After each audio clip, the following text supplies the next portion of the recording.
All right, the property prequel, be in the know before you buy, recording in from the beautiful Gold Coast. It's we're coming past summer now, leading into autumn, which is exciting, and the market. I'm excited to dive in with today's guest. We're going to chat around the market a little bit as well, but it's really. I just keep finding the market so interesting because people think it's going one way, and what I'm seeing on the ground is completely different. So. It's really, really interesting times, especially what I'm noticing in some of the South East Queensland pockets in particular, and a lot of those lifestyle pockets as well. Really, really interesting. And everyone who listens, really appreciate all the feedback. Last week's ep absolutely got hammered with feedback on the dangers of mental health in the real estate industry. Again, a topic that's, I think, super important. And we spoke with Adam Gribchik, one of Queensland's top performing commercial agents. But one thing I loved around Adam is his balance of, a high performance environment, but balancing that with mental health strategies. So if you are in any form of high performance industry, maybe you're in a sales role, maybe you're a business owner, I think that episode really relates to a lot of people. So I appreciate all the feedback on that one. Go back and listen to that one. And super excited around today. We've been connecting for a while, but I'm super keen for this one for a few reasons.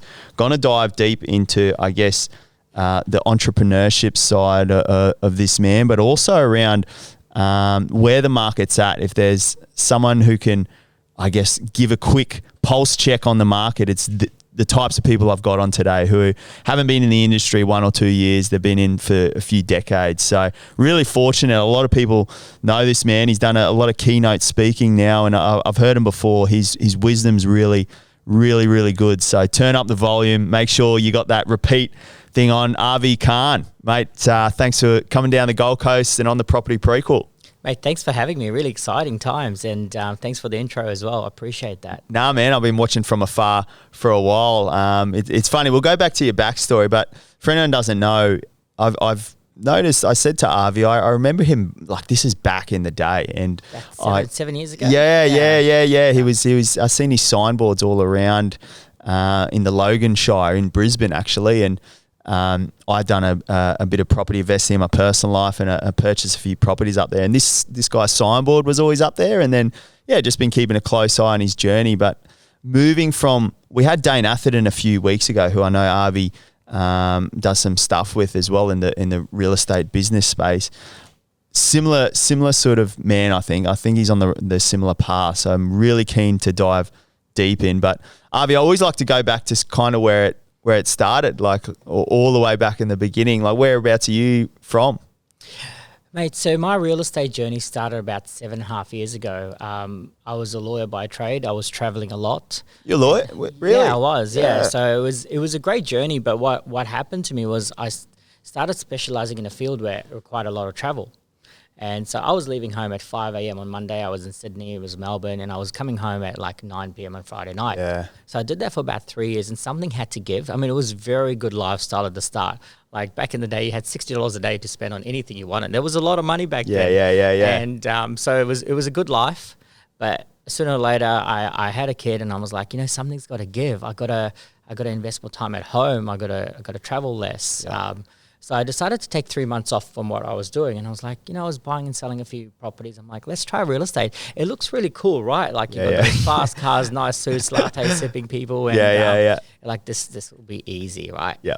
And then you get in and you're like, God, I was so wrong. Such a rude shock, eh? Yeah. It was a rude shock. You had to go find people to sell houses. Yeah. And that was the hardest thing. Like, you think it's just going to automatically happen for you, but it doesn't. I called a lady, I think I actually applied, and she called me and she's like, why do you want to work in real estate and why this area? And I was like Googling the area. I've never actually been there. I was like, Browns Plains. It's in the middle of nowhere. I love it. There's townhouses, there's big acreages, there's all these motorways connecting. She's like, do you come here often? I was like, yeah, I go to that little baby shop over there. She's like, yeah, Baby Bunting. I'm like, yeah, that's the one. So that's how my real estate journey started, because I was just applying for random jobs. Wow. And I thought I'll do something for 3 months. And just on that transition from being a lawyer. Yeah. I had some spare time, and I'm someone who can't stay home and do nothing. I have to always be on the go. Yeah. And I was lucky. I was fortunate enough to get in the office where there were 7 partners. And it was just combative as anything. Yeah, wow. You had to fight for every single scrap. Yeah, wow. So that kind of got me going, got me motivated. I'm like, okay, I'm going to beat these guys. Yep. You know, I'm very competitive in nature. And that's how my real estate journey started. Wow. Just trying to beat everyone that was around me Yeah. in a good way. Yeah, yeah. In a competitive way that I wanted to be the best agent in that office. Yep. And look, it is a competitive industry, not only externally, but internally as well, 100%. Just quickly, prior to the real estate, are you from Brisbane? It sounds. No, I grew up in Auckland. Oh, okay. So I grew up in Auckland. New So Zealand. most of my stuff, I've spent a third of my life in Fiji, a third in New Zealand, and a third in Australia. Wow. So I can identify with different Yeah, blocks. yeah. So I went to university in a town called Otago.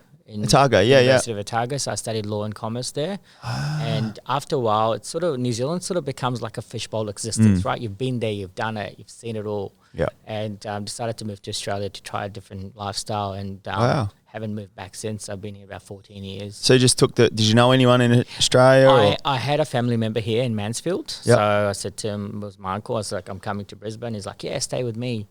And I was actually supposed to go back to Auckland because I had a legal graduate job starting out. And I came here for like 3-4 months. I was like, I'm going to try it out, see how it go. And I just got into Brisbane. I loved it. And I was traveling a bit in Sydney, Melbourne. I'm like, this is where I want to be. Yeah, wow. And I haven't moved back since. Wow. So that's how I started.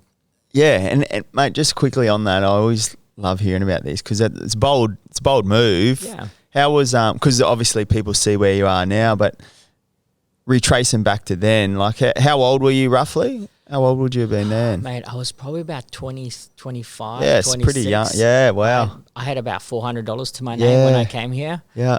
No job, nothing. It was like, this is stressful. I've just spent like $30,000 on a degree with nothing to show Nothing for it. to show, yeah. So it was stressful, but it was exciting as well, Wow. In university, you get to understand how to live off $160 a week. Yeah. So money-wise, you're very frugal. You just go with the flow. Yeah. But it's scary at the same time. Yeah. So that was when I was about 26. Yeah. Yeah. And then how was that feeling of like what was your feelings when you're like, all right, I'm going to Australia? No, one person, Mate, no money to my name. It was literally insane when I got here. I think my first job was with GE. It was like a temp job while I was finding a legal job. And I think the pay at the time was $26 an hour. And I was like, my God, this is crazy. Because Australia, the minimum wage is quite high. Yeah. And I'm like, this is crazy, $26 an hour. I'm like, this is amazing. Yeah. It's not till you realize how expensive things are. Yes. That you're like, okay, this is not going to cut it. Yeah. Yeah. But no, it was exciting to find my way in this place. Yeah. Because the two countries are not too dissimilar. But restarting again, it's a scary proposition. And I just want people to realise, because we're about to go to where you are now and the path there. I always love just bringing it back because that's a very humble beginning. And in all honesty, it's not that long ago. Like how long was that? That's 14 years ago. Wow. Yeah, about 14 years ago. Yeah, now, and people always, isn't it, like in this industry, I mean, any industry, they think things are going to happen overnight, right? Mate, 100%. Everyone thinks that they're going to be an overnight superstar. I say, she's an overnight superstar. Only took her 8 years to get there. So, they don't want to do the hard graft. They want instant gratification, instant success. It just doesn't exist. Yeah. It's a pathway to it, right? Yeah. And on that, so you've gone on the legal side, as you mentioned. You've sort of said not for you, got out of it, had a crack at real estate. How was your first few years of real estate? Mate, the first probably, I remember my 6th, 7th, 8th month of real estate, I didn't list a single property for sale. Wow. My principal came up to me. She was like, you're the only guy I know who can survive without listing anything. Because I was selling to all my friends, my networks in Sydney, my friends in Brisbane, they were buying properties. So I was just selling everyone's stock. I used to go to the older ladies in the office and say, hey, do you want to take a Saturday off? They're like, what do you mean? I'm like, I'll do open homes. And they're like, what do you want? I said, nothing. I'll do it. I just wanted to get in, get experience, meet buyers, meet sellers. I had no one to talk to. Yeah. So, and then I just started selling stuff. And I remember my principal came to me. She's like, is this for you? I'm like, I don't know. Like, I'm meeting all these people. I'm appraising their properties. I'm giving their valuations at that stage, but no one's selling with me. And she's like, well, you have to think about if this is the path you want to go down. I'm like, okay, cool. I said, I'll give myself another couple of months. And then, mate, I think my 10th, 11th month, I listed like 10 properties, 12 Yeah, properties. okay. It's all started to drop.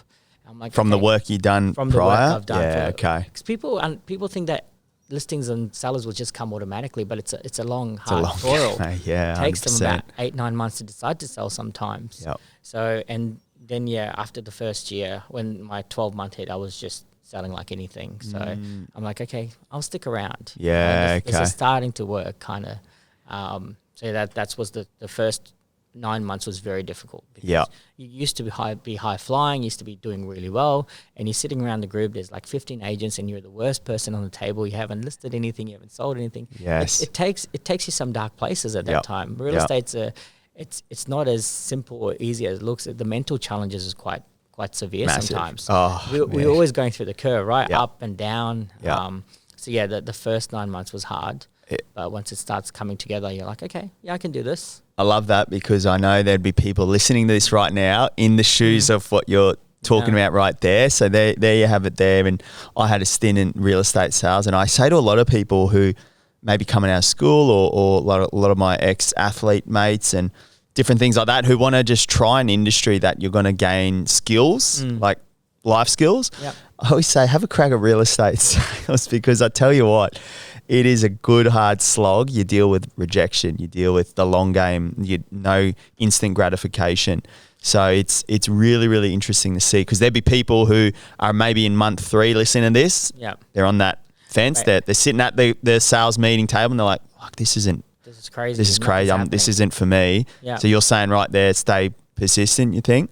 You have to. I did this presentation the other day, and I'm really in love with this Taylor Swift song, right? Hi, it's me. I'm the problem. It's me. Sometimes you have to sit around the mirror and say, hey, it's not working. Is it just me? Like, I'm actually not doing the hard work needed to get this done. I'm not cold calling. I'm not knocking. I'm not doing flyers. I'm just sitting around waiting for things to happen. So if you're that person that waiting around sitting for things to happen, it's never going to work out. Yeah. But if you're the one who's going out there trying to get things done, trying to hustle, trying to knock on people's doors, asking for business, then you know it's going to happen for you eventually because you're doing all those activities. So you have to look in the mirror and say, is it me or is it the industry or is it just I don't have the skills, I don't have the confidence? If you're doing all the right things, then stick around. If you're doing nothing, get out. It's not for you. If you're allergic to your phone, get out. You know? Yeah. Some people are so allergic to their phones, they don't want to pick it up. Yeah. So if you're one of those people, you can't do this. Yeah, I love that. It really relates. Quick backstory. So an agent I know who works on the Gold Coast, he's probably in year 8 now. He's a 7-figure agent, whatnot. And I remember him telling me his story. And I've now translated this into not only myself, but now managing my team is he wanted to leave at month 3 or 4. And his principal said, there's no option you're not leaving because you're doing the habits. Yep. You've got the consistency habit, which is, as you know, probably 90% of it is if you're someone who can be disciplined to just do the habits, it will come. It will come. It will come. So he said, yeah, you're not leaving. Like, just trust me, keep doing what you're doing. So, and long behold, he's a 7-figure agent now, one of the best in the country. And I say that to my team as well. It's like, I'm trying to instill the habits because that's kind of the tough thing, isn't it? And the discipline to keep doing it and not see the instant paycheck or the commission or the people want to see the long game, the building the trust and adding value and those sorts of things. So just a quick one there. What do you think the key outside of habits, it sounds like forming habits is really important to be successful in this sort of game. What do you notice now where you are like managing teams and new people coming into the industry, young and old? What other habits or what other key things do you look for and you're like, yep, they're going to make a weapon? So when I'm hiring, I sort of don't look at where they come from and what they've done. I look at, are they going to be a sponge around us? Are they willing to learn? That's the most important thing. Yeah, I like so that. if you come in with predetermined assumptions about how things are, or this is the way I did it, or Al Jahuka does it this way, then you should just go there and work there. I hate hearing that, we used to do it this way, or do we do it this way? So if you're coming into my business, you're willing to learn, you're willing to be a sponge around us. Yes. Secondly, mate, you're willing to put in the hours. The 9 to 5 mentality for most people is, okay, I respect that. But you can't be a 9 to 5 if you want to be an agent. You can be at 11 to 8 or whatever it is, you know, you have to be willing to put in the hours. If you're not willing to work hard, you can't make it. So can you be a sponge and can you work hard? And I say to everyone coming in that our business is sort of about 3 things. And you have to be honest. This is why we're in business. We want to make money. You have to be honest and say that. But we also realize it's someone else's journey and you're part of it. You have to realize it's about your clients and you have to service your clients. And the third thing, the most important thing people forget, you got to have fun. Yeah. If you're just toiling day and night, you're not enjoying it, you're not having fun, you're just not motivated to get out of bed and go do it, there's no point doing it. So be a sponge. You can be in my business.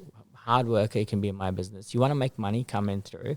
Yeah. If you just want to help people, I'm happy for you to go work at the Red Cross. That's where you should be. But you want to have fun, you want to make money, you want to take care of your clients. That's what we vibe in our business. That's the kind of people we're looking for. Yeah, that's really good feedback. I love that. And then on that piece now, so you've sort of, you're an agent. You're obviously more on that principal role now, working on rather than in the business. How did that all come about? It was not by planning or execution. I think, so when I first opened in 2018, my first office, I think the first week, 10 people sort of flew through the door saying, we want to work here, from agents to property managers to admin. So the natural progression of an agent to not selling, it's probably like 4 or 5 years. Yeah. Mine was probably about 12 months. Yeah, wow. It's simply because I had so much staff joining me that I had to make a choice of, do I keep listing and selling or do I keep like mentoring them, want to nurture the team kind of thing. Nurture them, exactly. So it's a tough discussion in your own mind. Yes. Because what happens when you stop selling, your profit margins are just done. Because that's what it's all about, right? Making money in your first year, breaking even. So that was some moments I'm like, am I doing the right thing? Because I'm not listing and selling anymore. All the income's going to the staff. I'm getting a little bit of the cut. So, but then you have to be confident in yourself that this is where I belong. This is what I want to do. I want to build a different business. All the principals in my area were listing and selling. You drive past and all you can see is their big billboards with their face on it, their bus stops with their face on it. It's nothing about your staff, nothing about your agents. So I'm like, I want to build something different. I want to make sure the people that come to me realize that it's not just about the principal, it's about us as well. He's actively helping us make money, do well, training us. He's got time. So that progression sort of was automatic in a way. And now I just list, I don't sell. I don't think I've sold anything for about 18 months. Interesting. I list something and I give it to my agent saying, because I know they'll do a better job than me. They're local more than me. They're in touch with buyers more than me. Yeah. So in hand of heart, I'm like, I can't do the best by my sellers anymore. And I tell my sellers who want to come to me that I'm going to be working with a Rebecca or a Corey, the agents that you know. They're going to get you the best price. Is that okay for you? And they're like, oh yeah, cool, Avi, let's do that. Yeah. So it's sort of happened in 12 months. And then at the same time, our property management business just took off. As you know, we do a lot with investors and I've been very close with the buyers agents, finance brokers. I think we gave them a different level of service that they weren't used to with the everyday agents. So our rent roll just went ballistic in the first year. I think we had 200 landlords join us. Yeah. All organic. So I spent a bit of time in the property management space as well. People discount the property management space and discount the landlords. It's sometimes, mate, they don't understand that if you've got a property, it doesn't make you rich. If you've got an investment, you're putting your hand in your own pocket to pay for the expenses. The stove's broken down or the exhaust is not working. So I think my team understood that better than anyone else, that landlords don't have it easy. They have it tough.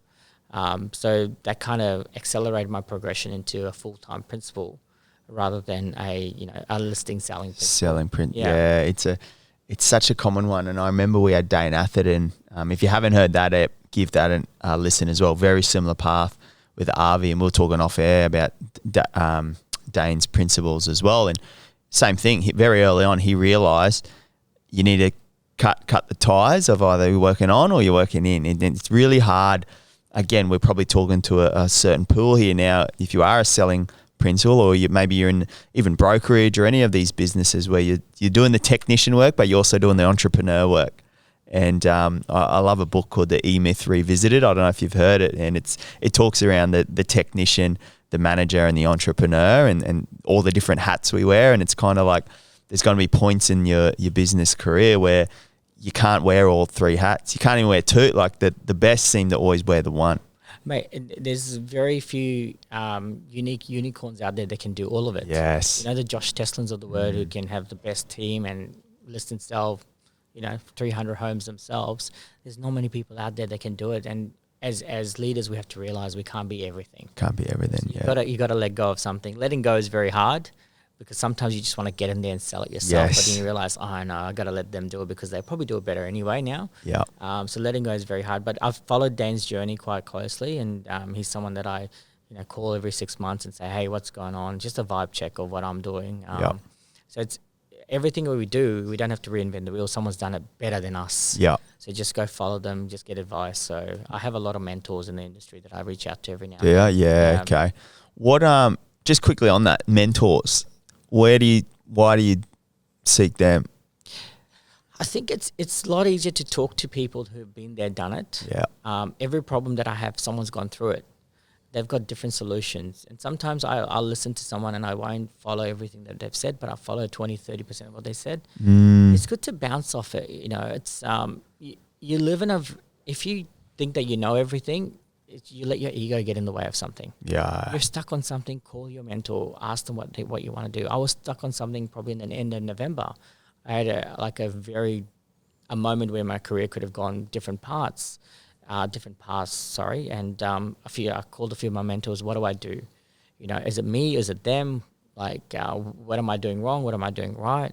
And it was a very you have moments of clarity when you're talking to someone else that you can't have that with yourself. And we ended up going and buying 2 other Ray Whites after those discussions. So so you go through these things and you're like, okay, cool. I'm really struggling here. It's a great moment for us, but someone else can talk me through it and guide me better than my own self. Yeah. You have to realize that you don't know everything and someone else is out there who's got more knowledge, more experience than you. Yeah.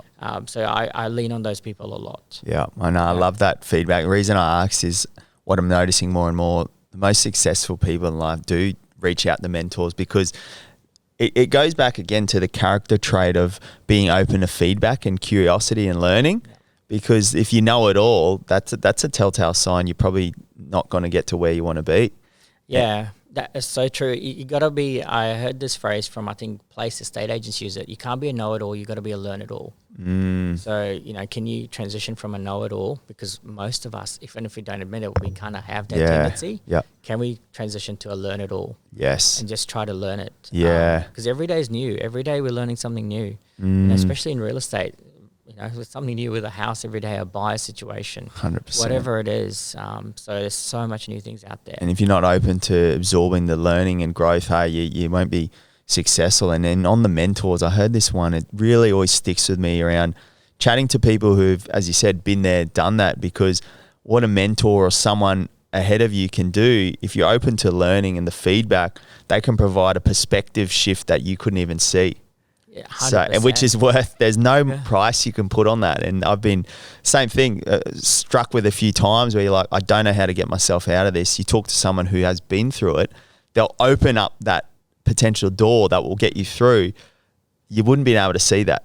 No, you wouldn't. And it goes to like when we do one-on-ones with our staff, when we try to mentor our staff, train them, we kind of have a helicopter vision in their business lives, right? Yeah. Like we kind of, on the top, we can see everything's going on. Yes. You cannot have the helicopter vision in your own lives, whether it's personal, whether it's business. Love it. Someone else will have that for you. So always, try to reach out to them and say, they can see it better than you. Because you're in the war yourself. Someone on the top can say, okay, you're going to go this way or that way. So that's really helped my career a lot. And I was going to say, now transitioning that mindset, I guess, to where you're going with business now, your team, you're kind of that for them, I'm assuming, and you need the allowed space and energy to be the helicopter, because that's something I see in a lot of industries. Again, that book, The E-Myth Revisited, is if you're wearing all the hats, we can only make so many decisions and things in a day, right? And I think maybe we'll talk around retention. Your retention rate's pretty good, considering, which I'm really want to dive into that. But it seems as though if your team need a perspective shift, you've got the mental capacity to be able to helicopter over them. Would I be right in saying that? Yeah, look, I do. I think I do. But the other thing that we built is that we've got a lot of peer-to-peer learning happening in our business. Yeah. So okay. I feel like nowadays, sometimes I'm not even involved in decision making or training them. They're vibing off each other. They're learning off each other, and that's what we've tried to build.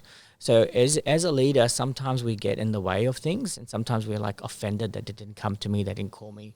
But I chose to let go of that, and I think it works better when they're all sort of learning of each other. Yes. You know, they've got situations they've gone through that they can just call each other. Sometimes I get my staff calling me. I just missed their call. They call me back. I call them back, and they're like, "Oh, don't worry, I sorted it out. I called back. Or I called Corey. I called someone else." I'm like, "Oh, that's great." You know, some leaders will be like, "Oh my God, what's going on here?" Yeah. But I think I've had the knowledge or the help to say, look, just let go. This is naturally happening. You know? So the peer-to-peer learning has been so strong in our business, and I'm just so proud that the team can just bounce off each other sometimes. Awesome. Yeah. Let's talk on. Okay, so we're moving through the years now, and you're well and truly working more on the business. You know, you talk around acquiring other offices and whatnot.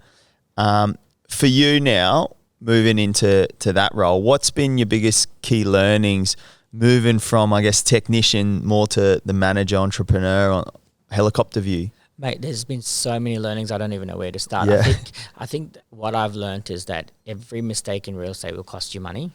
Just don't make it again. Yeah. So I've learned to embrace the mistakes. Yep. I don't dwell on it now. You know, some days you make mistakes and it'll cost you $10,000 or something else, you know, like when you're buying a rental, you make a few errors along the way. So my biggest learning is just embrace the mistakes. Just don't just stop doing things because you've got something wrong. Don't stop doing things because you've just had a loss today. And don't sweat the little stuff. You know, I love that. We get so involved in the nitty gritty. So if one of my agents will lose a listing, I'll be like, just move on to the next one. If you lose a listing to one of your peers or one of your colleagues, my philosophy has always been, if I lose something to someone in the office, I'll go hide under the biggest rock I can find, right? Because it's me. I'm the problem. Yep. I stuffed up. So I think learning to make mistakes and embracing it and knowing it's costing you money, that's fine. You're going to learn from it, you know. So I've learned to let go of the mistakes that I make along the way, because you're going to make so many mistakes, especially if you're doing volume, you're doing transactions. I mean, we've got 107 people now. So there's going to be things that go wrong. How do we fix it? You know, how do we work on it together? Rather than just sitting there saying, oh my God, I got it wrong again. I'm not going to get out of bed, you know, because there are some days that you're like, I don't want to do this today. I'm not feeling it. But then you're like, no, you look for the positives. Yeah. And I think I could have done a lot of things better in terms of our locations. And sometimes I've been too conservative. I've opened an office with a smaller size. Yep. And then it's just gone crazy and I'm like stuck with a lease. I get you. But then you realize, you know, it was at that moment you didn't realize you're going to be bigger than what you are. So you gotta adjust. You know, every day you got to adjust to something. A quote sticks out there. It sounds like you either win or you learn. 100%, mate. Yeah. 100%. Yeah. You never lose, right? You never lose, you're winning or you're learning. 100%. No, I can tell by the way you're communicating. You're an avid sort of learner and growth onto the next job, right? And I see that's a big one in business. I find a good trait to have is just having resilience, be able to make the error, move on with the job, and then on to the next one. I've been really profound and realised, because I was an athlete for so many years, and you don't play professional sport, and you know you need to be able to take criticism or feedback, and you just get on with it. And now that I've transitioned back into the real world, you sort of realise like character traits like that are I guess hard to find. Like some people I feel in this generation are lacking resilience and just the ability to learn from a mistake and just get on with it. I think the word sometimes is like a lot of people become snowflakes. They get so offended. They feel like they're being criticized, but they don't understand. It's not criticism. It's like constructive criticism. It's like, how can we grow with this? You know, love it. We have to acknowledge that something's wrong, and how do we fix it? We can't without acknowledging it. Yeah. So we have to all stop being snowflakes in these the type of world we live in. Yeah. We have to be stronger with it. Yeah. No, I love that. Mate, just a quick one, even for my knowledge. What's your tips around team? Okay, you've got team, and we're in a high performance environment. Not everyone's high performer at different points in their career. How do you observe that, and how do you address that, you think, in your business? If you're building a team, like an agent building a team or buyer's agents building a team, I think you have to understand that you're going to get it wrong. Yeah. You have to realize where you came from as well, Yeah, and what it was like you as an associate or assistant. You know, what did you go through? You have to really understand that you don't want to be treated the same. You have to understand that. Sorry to use this word, but when we all started, we were shit. Yeah. If you're a videographer, if you're true. a buyer's agent, if you're an athlete, if you're a real estate agent, you got to understand that people start from a position where they don't know what they're doing. And they're not going to get there until you train them, until you spend time with them. So where we go wrong with building teams, we're like, oh, here's the phone, go do it. Yes. We really don't spend time with our people. That's where we go wrong. We got to spend time with our people. We got to have like a daily meeting at 9 a.m. That's what the expectations are. If you don't know how to do it, call me, ask me. There's no wrong questions. So where we go wrong with building teams is that we don't understand the journey that we've been through ourselves. And we expect people to come in, read our minds, assume things, get it right. But it never happens that way. You got to be patient with people. There's no overnight success in associates or assistants or anything that you hire. Because you go through this phase of, now it's your own money you're paying for someone. So the stress is different. So you expect them to come and go, boom, here it is, everything's done for you. Yes. But the training is so crucial, and the patience is so crucial. Yeah, I love it. The patience as well. Yeah. You have to be patient. Yeah, and it sort of, I heard this one the other day, and it sort of relates to that is you've obviously got like a dollar per hour value, right? And now you're in a different position where your dollar per hour value's probably a lot more, and that's what you're saying. If you can train someone who can probably do the job a bit better in terms of like selling, they know the area, like you're just saying, you're protecting your dollar per hour by referring that onto someone who's probably going to do a better job, right? But it sounds like you've obviously taken the time on the front end to probably train that person. Yeah. And then, I always hear that one around training people and teams. It's like the front end investment versus the back end recurring. Mate, 100%. So as an athlete, so we say we have to build swim lanes. This is your swim lane as the main agent. You like dealing with buyers, you like dealing with sellers. This is where you operate, this is where you swim. You have to swim between your lanes. Yep. The other person, their swim lane is admin. Yeah, let them swim in the admin lane. Let them swim in the marketing lane or whatever it is. So you have to establish the swim lanes early on, and then you have to say, okay, am I good at this? No, I'm going to give it to someone else. They're better at me. Yes. But sometimes you also have to do things that you don't like doing, but you're good at. So you got to figure that out as well. You might not like calling buyers every Monday, but you're good at it. You're good at it, yeah. You got to do it. That has to be in your swim lane. So we sit down with our people and build our own swim lanes. That's why the teams work. Love it. The dollar productive stuff, as you talk about, that's the way to get it done. If you don't build that early on, you're done. Like that. Yeah. Build your swim lanes. Build your swim lane. That's it, man. Yeah. You can't have a lane too fat, otherwise you'll be swimming all over the place. 100%. What are you doing? Freestyle, backstroke? Yeah, you got to figure that stuff out. It's true, eh? Yeah. You're right. And if you had someone dialed in, own lane, just freestyle, man, they're going to rock it right past someone who's going really left and right doing all sorts of strokes. That's a really good analogy. Yeah, mate, it works. And I've got one of my agents who just likes to deal with her sellers. That's her swim lane. Everyone else does everything else. Yeah. And she does great numbers. She's service levels are through the roof. So you figure out the swim lanes with you and your team. So it sounds like, to wrap that up, to getting the best out of your team, what I'm hearing is training, dedicating time to training and growing them, being open to making sure they're learning, and making sure they're open to learn as well, like sponges, like you said. And then I like the third one. It's creating swim lanes for your teams. Yeah, okay. And mate, overall, just be a good human. Understand that they've got a career trajectory, career path. They want to get somewhere too. Yeah. If you understand that, then you become a really good boss. If you don't, then you just become the boss that you used to have. Yeah. That you didn't like or didn't resonate with. Yeah. Really want to touch on retention in teams. This is a big one.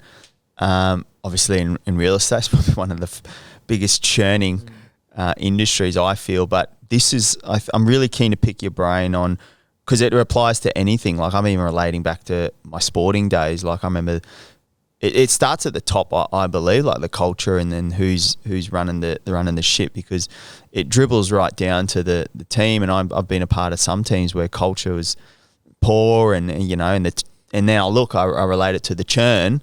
Churn was big, but you see those teams that do well, it seems like they just retain the same people. They all know their role. The culture's good, Now with your business, you've got a pretty good retention rate. We're talking off camera. So I want to dive into what you feel the key reasons for that is. What have you learned in terms of retention, in terms of like building your business, scaling? So getting these more technician and people doing the work, but how are you retaining most of them? Obviously there's people that come and go, but how can you, any philosophies around retention? I think if you look at that old adage, work smarter, not harder, and all that other stuff that people talk about, I always look at it and it's like, why not both? And culture's the same thing, right? We get into this thing of who builds the culture. Is it the owner? Is it the staff? So my question is always like, why not both? Why can't I say to people, this is what I want. This is what I want for my business. I want people to have fun. I don't want people to fight about little things. And I would say to my staff, if you have a commission argument, go sort it out yourself, because if you get to me, no one's going to get it. So why can't we build a culture that's built by everyone together? And I think that's what our team is driving their own culture in a way, because they know what I want, what I would like. I want people to have a good time. I want people to make money. I want people to progress in their careers. So we get bogged down as leaders about, it's my job to build a culture. I'm going to protect it. This is my culture. It's my office. And the staff are like, hang on a second. That's not what we want. This is the kind of culture we want. This is the kind of vibe we want. So I think our team has kind of built their own culture in a way. From what I've said we want to do, where we want to go. So that helps. And I have this saying in my business, I don't really fire anyone. The team's fired them before I get there. That's a badge of honor for me, is like, they always understand that someone's not working out because they're not performing, they're not giving their best, or they're causing issues in the office. So we protect our culture, and we hire very strategically as well. So if I'm hiring an agent, I'll go and speak to 5 or 6 agents that know them. Say, hey, I'm getting Matt. What do you think of Matt? Oh, I don't like him. Yeah. This, and this. And I'm like, okay, give me reasons why.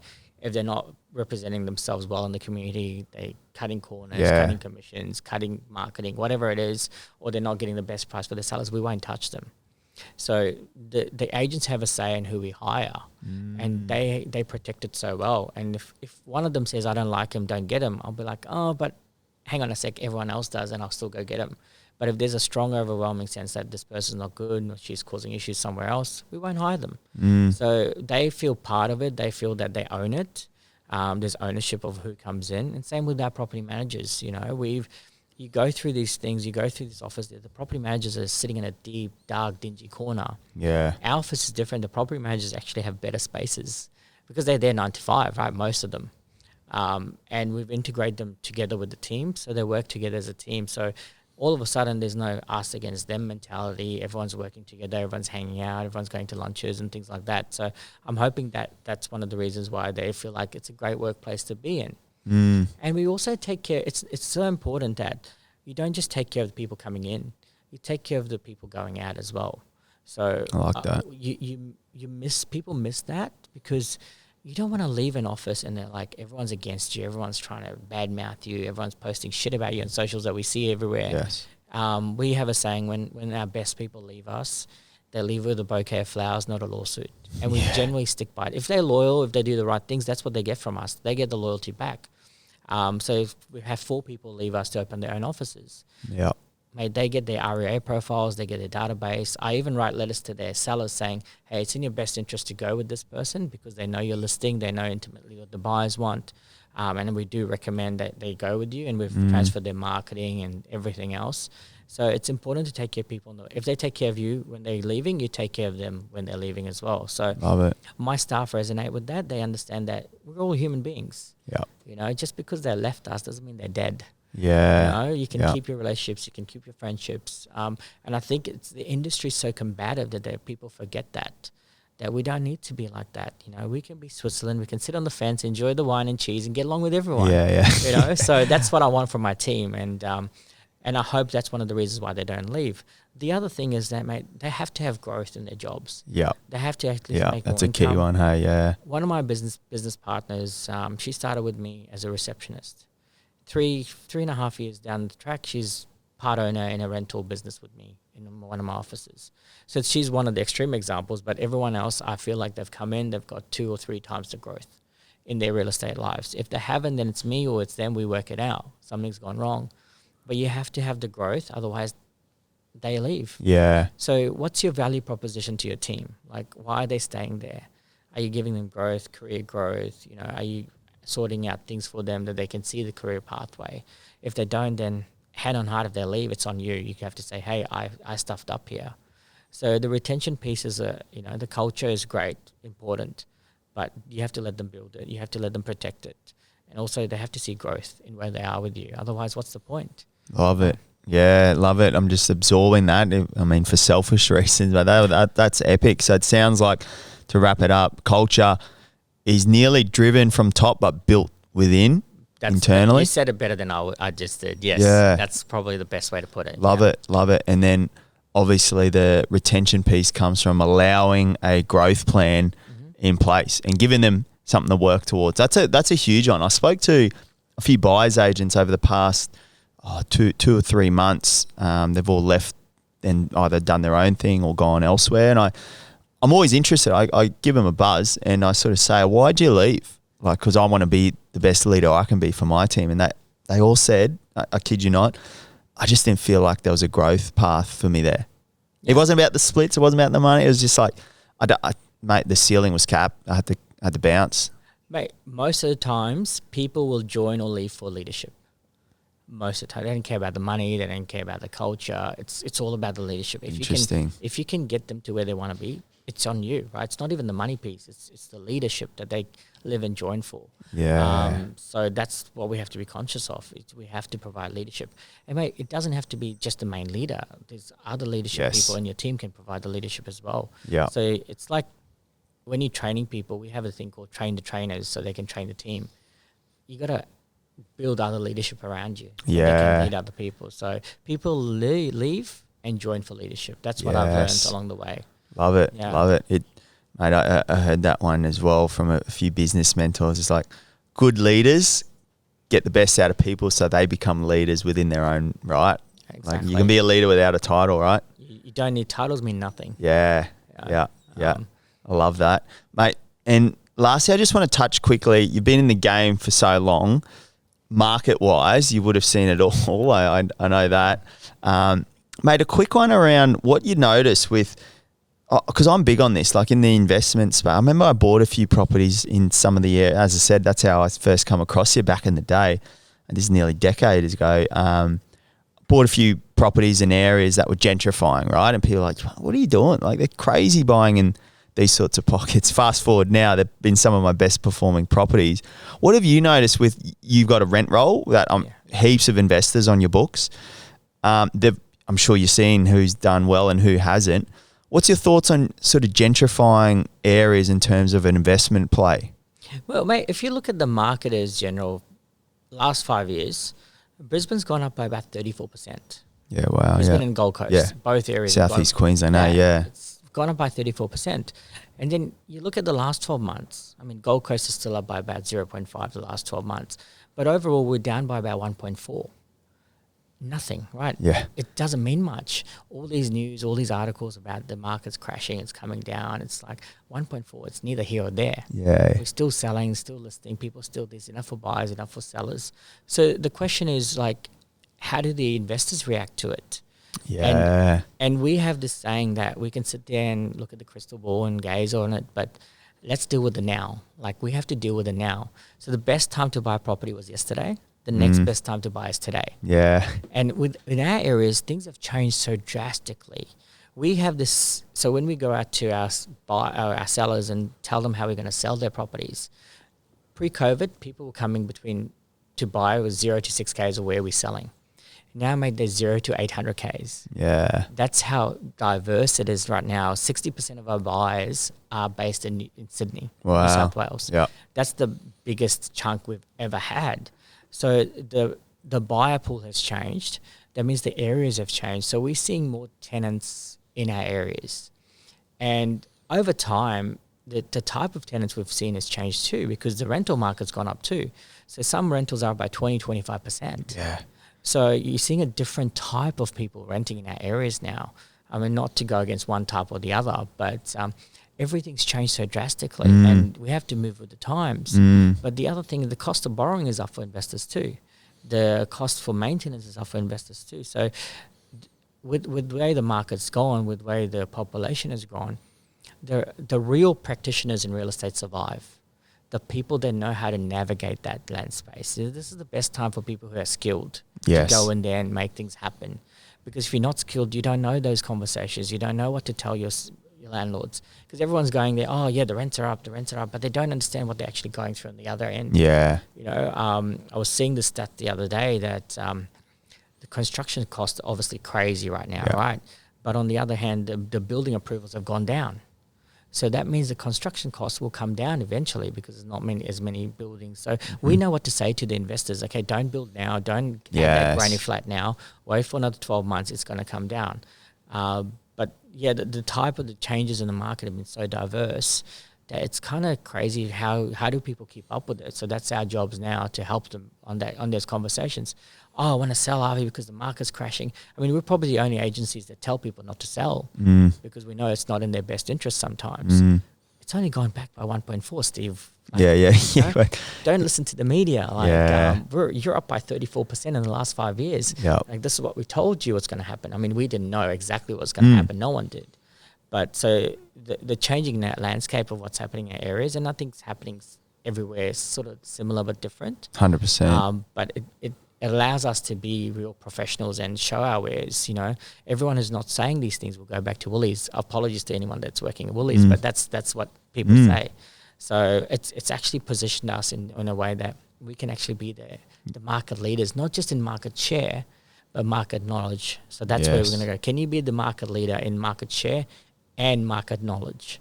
So the real practitioners are going to thrive in this market now. Yeah, 100%. And a little key point there for buyers out there, you pretty much nailed it. What we're always big on saying is sometimes you got to think against the grain and what everyone else is doing, right? Because media sentiment is such a powerful driver for the masses.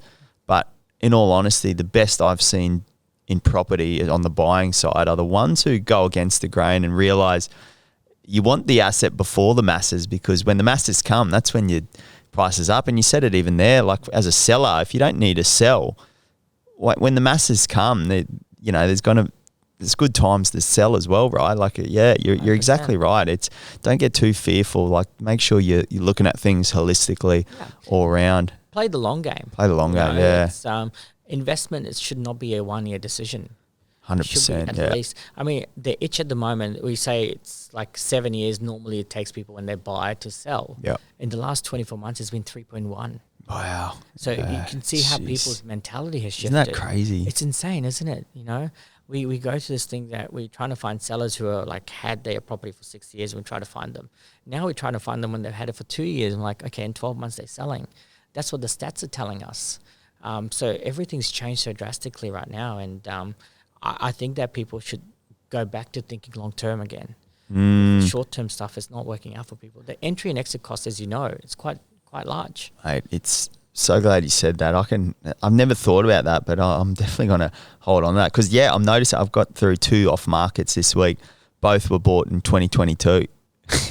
And, mate, now that I'm reflecting, mate, I'm looking at the last 90 days. Some of the off markets I'm getting presented for clients, they're people who bought like in 21, 22. And it's just like, in my head, I'm like, man, I'm going to snap that up for sure. Like, but it's just like maybe it is the media or maybe hardship times or again, a lot of people bought in the peak as well. And, it's that's what I mean. It's around doing things differently to succeed, It is, and it's great that you're finding those off-market deals. No, maybe I need to buy off you.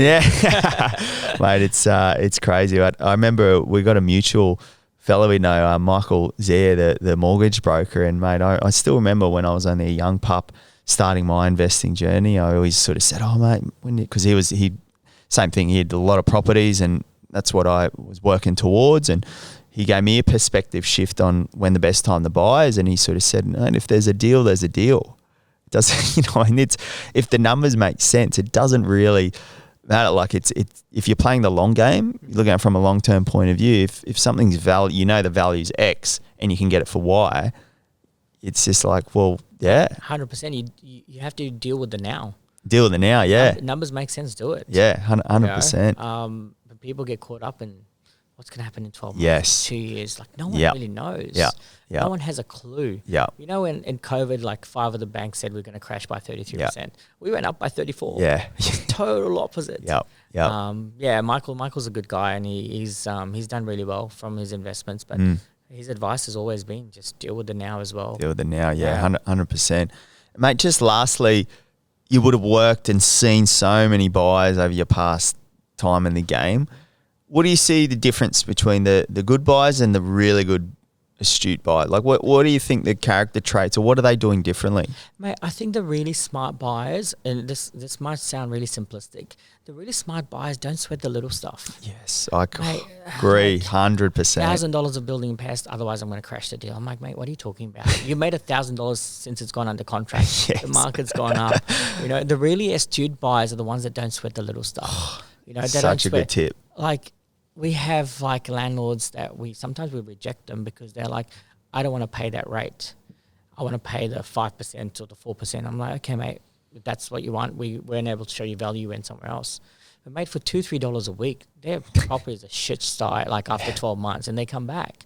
So as a landlord, as a buyer, you got to understand that sometimes the $3,000-4,000 is nothing compared to the whole scheme of things. So the best buyers are the ones that are immediate. The best buyers are the ones that say, okay, we have a saying in our business, immediacy is our currency. We want things done immediately. You know, if there's a sale, we promote immediately.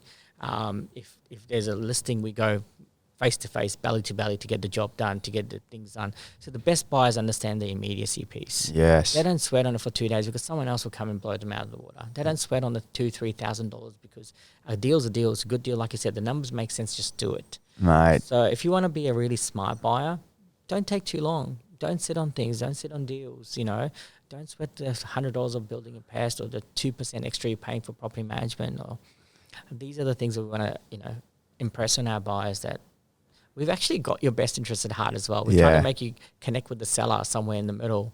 And people have come to us saying, oh, we should have got that last year, or we missed out on $2,000 worth of, because the deal was $2,000 off and now it's worth $200K more. Mate, it's wild, isn't it? Yeah. You probably have the same thing with buyers. Huge. Yeah. And that's why it really resonated with me, because sometimes I think, this is my personal buying journey, like, do I act too quickly? Like sometimes I don't, but it's like I've done the due diligence. It's just like you're right. Good property doesn't last long as well. That's something I always say. You got to get if you're an opportunist, this is what I find the best buyers, they're opportunists, and they know you need to get things off the table. Yeah. So you're right. You're not going to sweat. If you're making equity on the way in, you make your money on the way in with real estate. If you're making 50 to 300K equity on the way in through a good deal, you know, just you realize a deal at stake, mate, cop the 10 grand, you know, bloody resin you need to put in, or like, you know, exactly. There's always a solution to things. So yeah, mate, I relate to that a lot. And as a buyer's agent, what I feel, sometimes people, this is what I say to a lot of people, sometimes people hire us. There's a portion of buyers that they can't make a decision, and they actually hire us to really give them confidence. So, and most of the time it's just having those conversations with them in all honesty as well, because yeah, you're right. The buyers who haven't bought in like 6, 12, 18 months, I always notice there's some misalignment there. And most of it is that they're looking at something like they're sleeping on it. They're analysis paralysis. Mate, they've missed 3 good deals. They didn't take them off the table. They didn't. And then on the other hand, they're like, they don't want to come to the auction because they end up paying more. Yeah. I'm like, mate, that's the total wrong mentality to have, because it's the most transparent process. Yeah. So you can still pick up good deals at auctions. So that's the other thing that buyers tell us. I'm like, you got to understand that, you know, you got to adjust to the way that people are selling. Yes. You can't always just get off markets. Yes. Sometimes off markets you're paying more. 100%. To stop it going on the market. Mate, you know? Just on that, super good tip there. Just because it's off market doesn't mean it's a deal. I say this, Matt, can you get us an off market? Like as a company, we do around 70% off market. But first thing I say is, just because it's off market doesn't mean it's a deal. It's either an absolute lemon or overpriced as well. So you got to analyze it. Second part is I asked them around what their experience is with auction. I was like, no, we won't do auctions. And it's crazy. Our last probably 2 deals this month were both bought at auction. I kid you not, probably 100, 150 below market value. And that's not a disregard to the process or anything. It's just more, they needed to sell, but the best time to negotiate, and you might testify, is that the auctioneer, the agent, and the seller are in the mindset coming into the auction day that they want to sell, like they want to get it done, you know. And if you're creating a win-win, you know, whether it's settlement terms or whatever, there's no better time. And I just find it wild that I still talk to buyers out there, and they're like, "No, we won't bid at auction." It's crazy. So it's really nonsensical and illogical. I don't get it, and sometimes you just can't get past it. It's the fear of missing out should be there, but it's just non-existent. Sometimes I'm like, okay, cool. Exactly. It's yeah. your loss, Exactly. And mate, lastly, I guess for personal, but I think you'll have some good feedback. Entrepreneurship, if you were to wrap it all up, like your journey now from, you know, you started off in Auckland, coming here with, you know, a few $100, and, you know, you scaled businesses, acquiring businesses, rent rolls, and now leadership team. So the journey's been epic over the past decade or so. What would you say were your three biggest sort of learnings on the path to where you are now in terms of, that more helicopter view? To become an entrepreneur? Yeah. Mate, the first thing is you gotta let go of the fear. I know it sounds cliche, but we sit there, should I buy this? Should I do this? Should I open this? We're all going to stuff it up. Something's going to go wrong. Just do it. You know, budget something, just do it. I know it's easier said than done, but the fear of not going out on your own, the fear of not owning anything, the fear of, you know, not committing to something, you have to let it go. Secondly, you have to realize it's in entrepreneurship, in leadership, it's about your people. You have to get the best people, and you have to listen to them. You have to keep them. That's been one of our biggest reasons for success, is because we've managed to attract the best people. Like, there's certain part of my business I don't even run if someone else is running. So what can you do to get those people? To have those people in your business, to recruit well, to lead them, to let them lead, to empower them. You know, you got to understand business is just a people piece. You can't do this on your own. You can't be egotistical. You can't make it all about yourself. So, you know, lose the fear of commit, and then about the people. The third thing that really irks me is that everything is so combative. Business is so combative. People are just trying to break each other's kneecaps and all the other shit that goes on. You got to understand that in business, you have to build a bigger tent.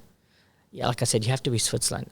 Our business is big enough now that we can actually pick and choose who we want to work with. And that comes with, like, after success for a few years and good people, and, you know, you've got good income.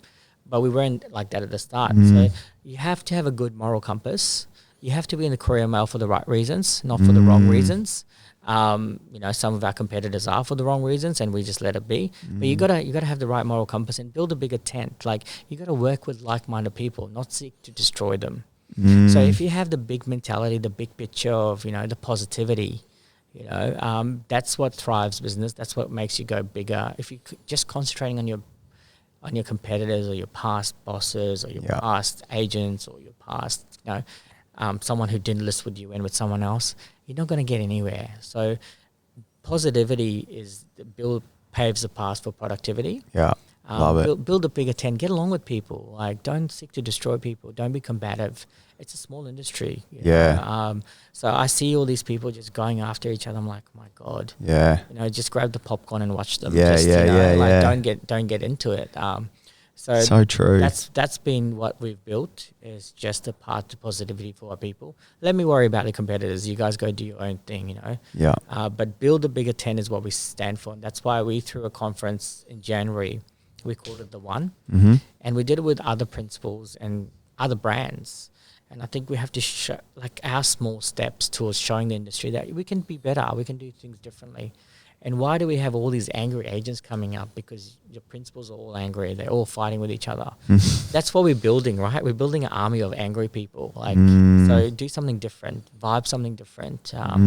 Lead your team to be more positive rather than in the negative spiral all the time. So that's my three key things that we try to do. And hopefully it resonates with people out there. Mate, that's absolute gold. I think key one there, Avi, I think even as I heard the term like entrepreneur, like, you don't have to be a business owner, even the sales, because you're a business within a business, right? And 100%.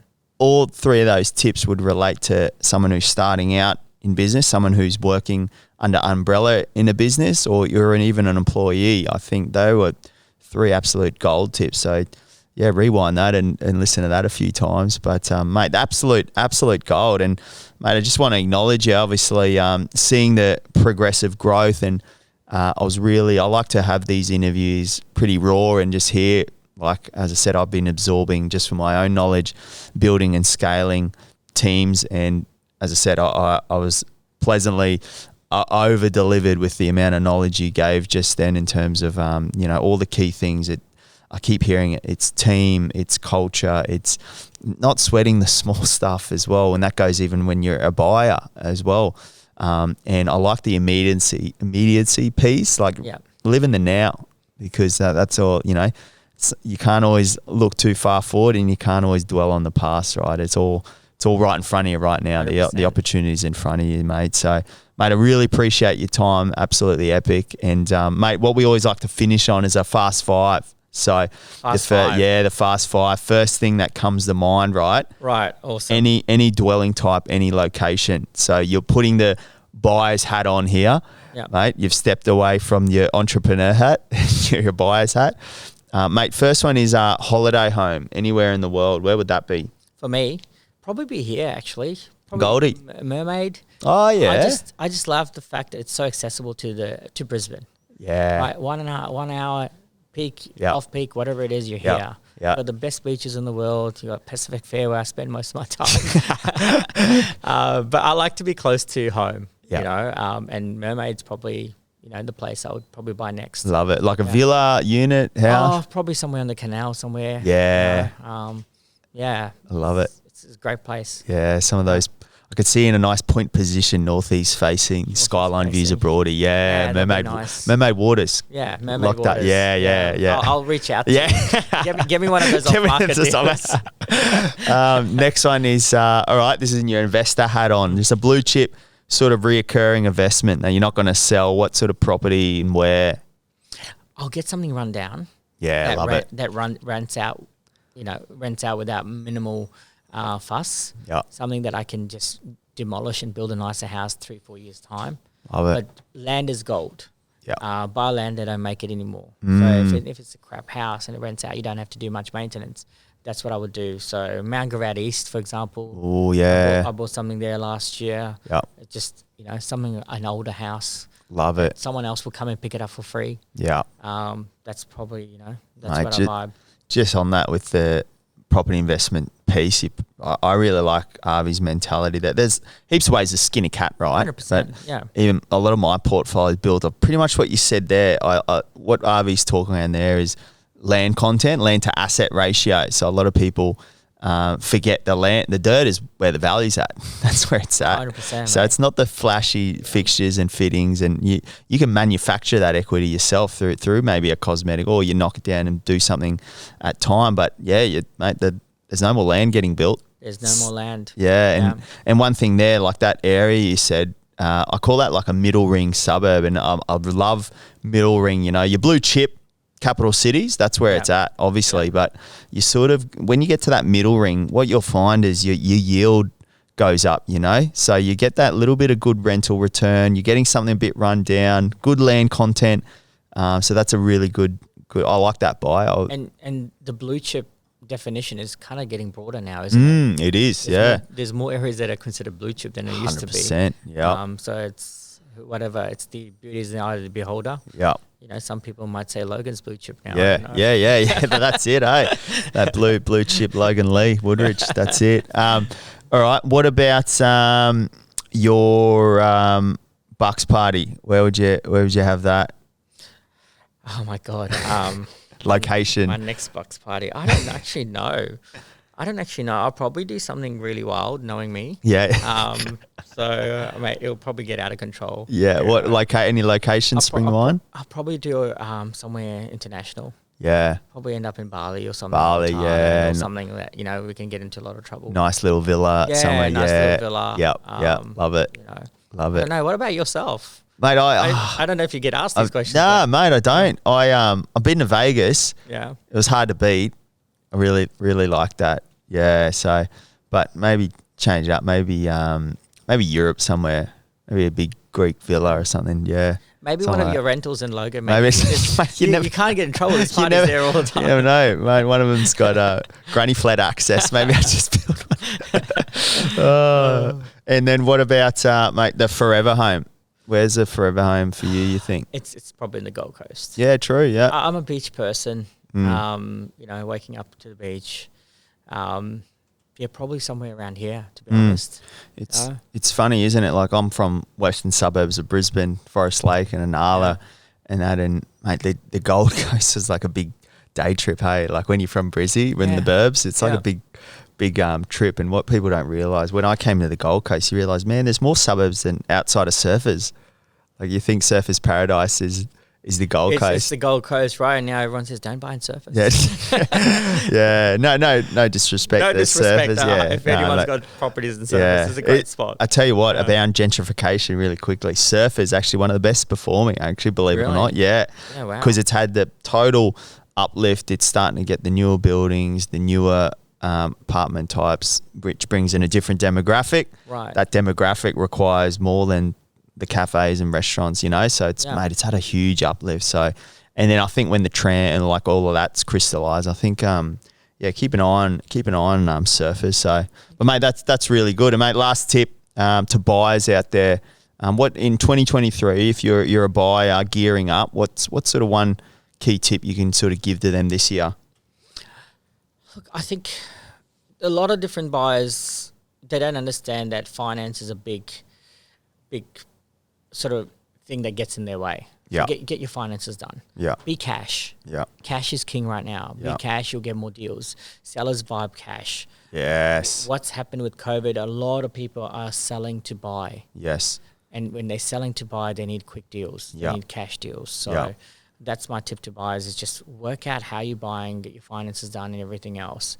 But also look at land, like we just spoke about. Buy over 600 square meters. Yeah. Buy as close to 1,000, between 8,000 to 1,000. That's what I think that's where the growth is. The land is where the growth is. Yes. You know, if you need to buy a smaller block, buy it. But you know, that's where bang for value is the bigger size blocks. Boom. Mate, that's an absolute fire emoji to finish on, mate. I absolutely loved it. Avi, mate, absolutely appreciate your time and some of the wisdom shared today. Mate, I'll hold that down, so I'm sure the listeners will get a lot out of it. So, mate, thanks for dropping in and sharing the wisdom. No, mate, thanks for having me. And now I know who to go to if I'm buying in the coast. Right? So, my man. Thanks, mate. Appreciate it.